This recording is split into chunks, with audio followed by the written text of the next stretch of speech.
Hey everyone, this is David Nagel. I'd like to welcome you to our summer series. This is a 6-part series on building the business of your dreams. I mean, let's face it, the real reason that we build a business is not just to serve other people, which is fantastic, but it's also so that we can live the lifestyle that we truly want to live. Yet the truth around that is that most people actually don't. I mean, if you look at the statistics of people that start businesses, people that own small businesses, entrepreneurs of any kind, the statistical numbers are actually pretty horrific when you think about the amount of people that actually succeed. But it really doesn't need to be that way. I personally believe, after being in business for 25 years, that the statistical numbers of people that actually fail in business, why those numbers are so big, is because people do not understand the mindset foundation of what it takes to run a successful business. Business itself is nothing more than understanding the law of cause and effect and how your product or service relates to the community of people that it's going to benefit. But it all starts with you. And it starts with your mind and how you're thinking about what you want to create and how you want to actually serve people within the marketplace itself. So I want to ask you a question. What do you think the hardest question is that you've ever been asked? I remember back when I was in my early 20s, somebody said to me, when I was really struggling, let me preface that. I was struggling with the idea of what did I want to do with my life? And there was an intensity behind it because I had created a myriad of situations in my life that really weren't good. I quit high school when I was 17. I wanted absolutely nothing to do with the educational system. In one way, it was the best decision I ever made. In another way, at that point in time, it made things actually very difficult for me. But the idea behind it was that I just wanted to get out there in the workplace. I wanted to see what life was about. I wanted to understand how things worked. This regimented idea of learning things that didn't matter didn't seem to appeal to me at all. But when I actually put forth some effort in doing things that seemed to make a difference, there was some interest in that. I mean, I actually made some progress in my younger years at first, but I ran into a problem that I didn't know. So remember what I said. Mindset is the thing that basically makes you or it breaks you. So I was doing well when it was just me, but I quickly got married. I had a couple of children, and I found out that my responsibilities started to outpace my skill set. And I ran into the trouble of not being able to pay my bills. And then we had a problem with the economy, not so much unlike what we're going through today, even though today's actually probably a lot worse. But it caused me to be stuck in a situation where I was out of control. In other words, I didn't have the ability to increase my income to match what was happening with the economy, to match the increase in responsibility that I had. So I was literally creating myself into a victim. I was putting myself in the mindset of a victim. Here I am suffering, really having all kinds of difficulty. I mean, when I talk about difficulty, my car was repossessed. We had to leave our apartment building in the middle of the night because we couldn't pay the rent. I was let go from one job or another. We were paying bills constantly late. We ended up on food stamps for a period of time, living in a bad neighborhood. It was not good, and it wasn't getting better. It was actually getting worse. Through a small mindset change that took place about 2 years after this bad run started, my whole life began to change instantaneously. And for almost 30 years now, I've been telling people the key to why my life changed and why it's so good today has to do primarily with mindset. So I want you to think about something. All the information that ever was is readily available to everybody and mostly for free these days. There's not anything that you can't look up on the internet anymore. With AI, there's basically not an answer. You can get an answer to almost anything at this point. Yet people still readily fail, make huge mistakes. We live in a world that would allow you to become a multimillionaire if you actually knew what to do and had the discipline to be able to do it. It's not something that's a huge secret anymore. We have more people today becoming millionaires than any other time in history. A matter of fact, one of the things that I know for sure, because not only have I done it, I've literally helped thousands of other people do the same thing, and that's you can make a lot of money. You can literally become wealthy in a very short period of time relative to what it would take you if you were working a job for somebody else. But in order for all of this to actually work, you have to understand how to think about it. And the starting place for that most people are not aware of, is simply this. It's asking yourself the most important question of your life. What do you want? What do you want? When I was first asked this question and I began to internalize it and ask myself that question, I didn't have an answer. My answer was more about what I didn't want. And ask yourself if this is true for you. When you ask yourself, what do I want? Do you think more about the things that you don't want in life, the problems that you're having, the difficulties that you're going through, the idea or the using your imagination in a way to create problems possibly in the future? Like thinking about, I'm afraid this will happen or that'll happen, focusing on what could go wrong versus what could go absolutely right. For most people, that's actually the case. That's why so many people actually suffer today. People are completely stuck. And it's not, like I said, it's not because of a lack of knowledge. We have more free knowledge that is literally instantaneously at the fingertips of most people today than any other time in history. And yet, they continue to suffer, they continue to be broke, they continue to not have the ability to create the money or the lifestyle that they want, and they continue to buy into the negativity that is perpetuated all over the globe on a consistent basis. In order to tap into the freedom that I know that you want, you wouldn't even be listening to this or watching this if you didn't want freedom. You have to start to learn how to think. And that requires that, number one, we have to know, how do we use this magnificent mind of ours, and how do we use it in a disciplined way where we can literally follow through on the things that we know that we need to do to create the result. When you think about what you want, I want you to think about it in a way where there's no limitations to it. Because the first thing that we need to do is we need to engage our imagination so that we can engage something else that's, I don't say that this is a secret, it's just something that people don't know. And I'm going to draw this on my screen here so that you can actually get a visual in your mind of what this looks like. So when I say the word that I'm about to say, you have an idea of how that looks in your mind. You have a visual description of it, and you have an internal idea of how it works. So the word that I want to use is desire. And if you have an opportunity, write that word down. I would like you to write it down and keep it in front of you on a regular basis for a period of time. Because in order for this to actually begin to work so that you're engaging in what I'm about to teach, you do have to put some effort into thinking about this for a period of time. And the reason for that is because you're going to have contradicting thoughts based on what I'm going to say that are going to tell you that you can't do this, or that's not true, or how could so many people miss something that seems so easy or so simple, or there's no way that that's right. And you're going to use your memory in a way where it's designed to be programmed from the day that you're born, filled with all kinds of ideas, images, and meanings from other people that tell you how the world works. However, most of it is actually incorrect. Because the ideas, I want you to think about it like this. All the information that you received from the moment that you were born until now, what was that information primarily used for? What do we actually teach children? We teach children how to grow up and how to survive in the world that we live in, which is, by the way, changing faster than any other time in history.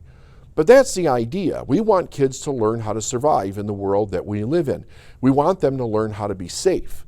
We want them to learn how to be self-sufficient. And the current way that we actually do that does none of the things that I just mentioned. What it actually does is it makes them dependent upon other people. They really don't, they may think that they have autonomy and they may think that they have freedom of choice, but really it's an illusion. It's the idea that their idea of freedom of choice is within the structure of looking at what options they believe are available and then choosing between those two options. It's not asking the question, what do I want? Now, I want you to think about this part for a moment. Every other form of life that we're aware of does not get tripped up with the idea of what does it want, right? You think of a squirrel or a moose or a flower or a fish, any other form of life, okay? It knows what it is. It knows what it's supposed to do every day. It doesn't get stuck. It doesn't struggle. It doesn't self-sabotage. It doesn't have the ability to procrastinate. It does exactly what it is that the universe or God programmed it to do on a daily basis. And nature thrives, I mean literally thrives, unless human beings get involved. Very often human beings get involved and they destroy nature in many different ways. But my point is that nature's going to thrive as long as nothing else gets in the way of it and prevents it in some way. Why? Because it's designed to succeed. You are also designed to succeed. Every human being is born to be a success. Now, ask yourself, how do you think about that thought? What goes through your mind when I say that? Every human being is born to be a success. You probably think about, what about all the people that aren't? Well, that's a really good question. I used to ask myself the same question, but think about this for a moment. A human being is born to be a success unless they grow up in an environment that tells them why they can't be a success, or perhaps what's wrong with being a success, or dictates to them what the components of success actually are for a person, instead of letting them come to their own determination that they can be a success and encouraging that from the moment that they are born. That they literally can do whatever shows up in their heart's desire. In fact, not only can they do it, but it is literally a direction from God as far as what their purpose is here on life. But if you're anything like me, you weren't taught that as a child at all. A matter of fact, you're taught the opposite. I was taught you can't have anything that you want. Money doesn't grow on trees. You should be satisfied with everything that you have. You should not want anything more than you should have. If you wanted anything more, people would say, you don't need that. Do with what we have. It was constant ideas over and over again about why we couldn't go beyond the station of the way that we lived at that moment in time. And then, of course, you have another thing that goes along with that, which is we're really kind of limited by our experience depending on the situation that we're born in. And that's no joke. That's a real thing. I mean, people all over the world are born into different situations, but people all over the world are not stuck in those situations for life. They can get out, and they can get out if they learn how to think. And that's what we're here to do over this 6-part series. We're here to teach you how to think. This image is called a stick person, and it was created by Dr. Thurman Fleet in 1934 for the specific reason of teaching doctors how to visualize how the mind worked. Because in 1934, every time he was working with doctors and he talked about the mind, the doctors had an image in their own head of a brain, and not actually how the mind works from a conscious, a subconscious, and a body action perspective. So it was confusing. So he came up with this teaching tool, which is very simple, and thank goodness it's simple, because it allows us to take something that can be quite complicated and break it down into simple terms where we can all understand how to actually use it and how it applies in our life. So a crash course on this is pretty easy. The top part of this head is the conscious mind. The bottom part of the head is the subconscious mind. This little round fella here is the body, and it's the place where we take action. So all thoughts that we think, the idea is we want to move them into action, but we have to understand how to think the right thoughts. Most of us are just filled with thoughts that, number one, we don't want to think, but we're programmed to think, which I'll explain in a moment, and that we consistently take action on every day because somebody else told us that's what we should do. And that's where it gets to this part of the mind here. We're going to focus on the bottom part of the head just temporarily here. This is what's known as the subconscious mind. Now, the subconscious mind, just for the purpose of explaining this, has two parts. We have the programmed part, and we have what I call the desire, or the heart's desire part.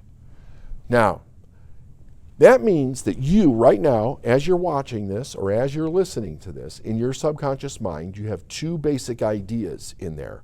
One is the programmed part. That's all the information, that's all the ideas, that's all the meanings about everything, and the experiences that you've had your whole life have been programmed into that part of your subconscious mind.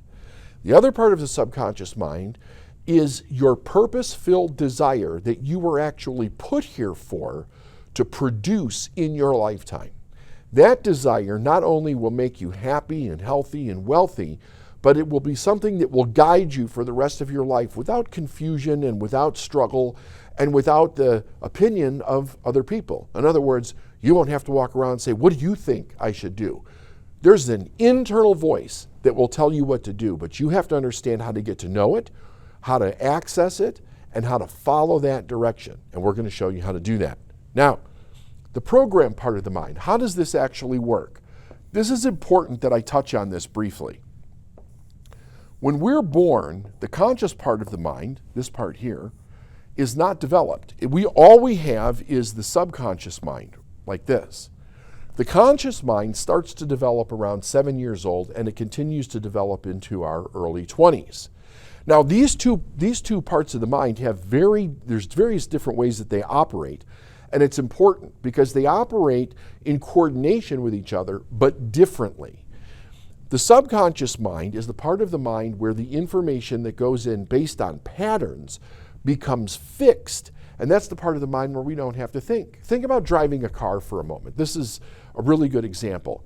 If you were to sit down and you were to actually mark down on a sheet of paper every single movement you make to drive a car, every interpretation you make to drive a car, everything that you see, everything that you hear, every internal judgment, like putting your foot on the brake to stop at a light, and then a car slams on the brakes in front of you, and you're able to accommodate that, and you do it all without thinking, knowing how fast that you can go in coordination with the idea of how long it's going to take you to stop so that you don't run into the car in front of you, scanning around you to see if there's anything that's going to jump in front of your car.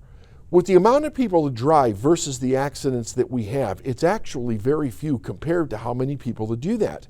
And the whole time, the subconscious mind is actually operating that vehicle probably 98% of the drive. Have you ever driven somewhere and you didn't remember the drive? Perhaps you were thinking about where you were going or where you had been or what you're going to do when you get there, or you were listening to music, or you were listening to a podcast, or you were listening to a book, or you were having a conversation with somebody that's in the car or on the phone, and the whole time you're driving. How is that possible? Because your subconscious mind knows exactly what to do, and it's operating 24 hours a day, and it scans your world like a radar, and then it feeds back the programmed information that's in it that tells us how to react and behave and feel and think about everything that we're experiencing. From the moment of conception, that subconscious mind is consistently taking in all the information around it, all the thoughts, all the ideas, all the feelings, and all the experiences, and that becomes fixed in our subconscious mind as programming or patterns. Programming or patterns. And this part is very important to begin to really grasp onto. When you look at this screen, what would you call it? Okay? When you look at your car, what would you call it? When you look at your house, what would you call it? What are the meanings of all of those different things? Where did those meanings come from? What I'm getting at here is that everything that you observe in life and that you've had experience with has a meaning to it, but you didn't create the meaning. Somebody told you what everything meant in your life. From the very moments of your conception, people were telling you what things meant, all the way up to now. So the truth is, how do you know things mean exactly what somebody else told you? People can only give you information that they've learned, that somebody gave to them, and so on and so on and so on. It's pretty well known that most of our beliefs and our values go back about 7 generations, and that they're passed down from one generation to another without giving a whole lot of thought as to whether or not the meaning behind the thing that we're teaching our children and our grandchildren is actually something that's going to move their life forward. Most of the meanings that we create and that we give to other people are reactions that we have based on life and other meanings that we were given. How many meanings have you literally created from scratch on your own about your life and where you're actually going in your life? That's a fantastic question to ask. Otherwise, you're just responding to life based on what other people told you. Now, if you're one of these people, if you literally want to have a different life, if you want to have a different experience of your life than the people that raised you or the people that you're surrounded by, if you want to live your dream, if you want to build a magnificent business, if you want to choose to live the life that you choose to live, don't you think you're going to have to change the meanings and the understanding that you're operating from versus listening to people that don't have those results in their life? Think about it. All the people that I'm just talking about that you're exposed to in your life, how many of them actually have the results that you would like to experience? My guess is probably very few. And that's the way that it is with most people. Of course that there's people in the world where they're born into a situation where people already have expanded their thought process and they help them along. But I don't think you'd be listening to this if that was your situation. I think your situation is much like mine, where you were raised in a loving environment with people, but they really didn't live the life that you aspire to live to. And that's not a bad thing. That's a great thing. That is showing that our mind is actually advancing from one generation to another, and that desire that's behind that wanting is trying to come out. It's trying to express itself. Your wanting, your desire to do something beyond anything that you've done before is, or anything anybody else has done before, is really evidence that this desire is coming from within us. I think it's part of our physical DNA, and I think it's part of our spiritual DNA. There's nothing that's created in the universe that is for a waste. Everything has a specific purpose. And with us having such an amazing intellect, I mean, we've got a better intellect than basically every animal or plant or living thing on the planet that we're currently aware of, and yet we have more problems than anything else does. Something's definitely wrong there. And if we begin to address it from the place inside of ourselves that's causing the problem, we can actually learn how to fix it, and I'm going to show you how to fix it in a relatively short period of time so that you can live the life that you want. Now, this desire is something that we have to be woken up to, but there's no way that it actually wakes up until we start thinking to ourselves, what do we want? But now we have to go past something even different.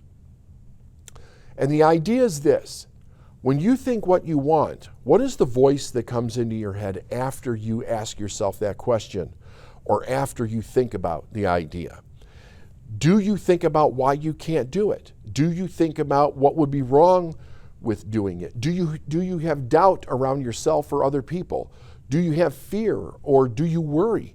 Do you have trust issues when it comes to the things that you want to do, or perhaps even working with other people? So that conversation, that talk is actually happening in our conscious mind. What we have here is the subconscious mind is actually looking at the results, the circumstances, and the environment that we're in. And just to go a little bit deeper on this, environment is made up of people, places, and things. Now, this is important. Make a note of that in your mind, because I'm going to talk more about how the universe or spirit or God talks to you in your life. It's not just internal, but all opportunities come from people, places, and things.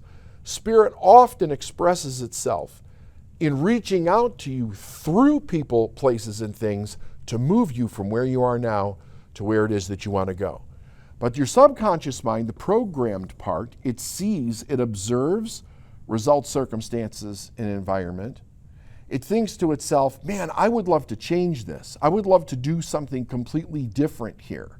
That is a nudging from this part, the desire, and then you have this self-talk that comes up.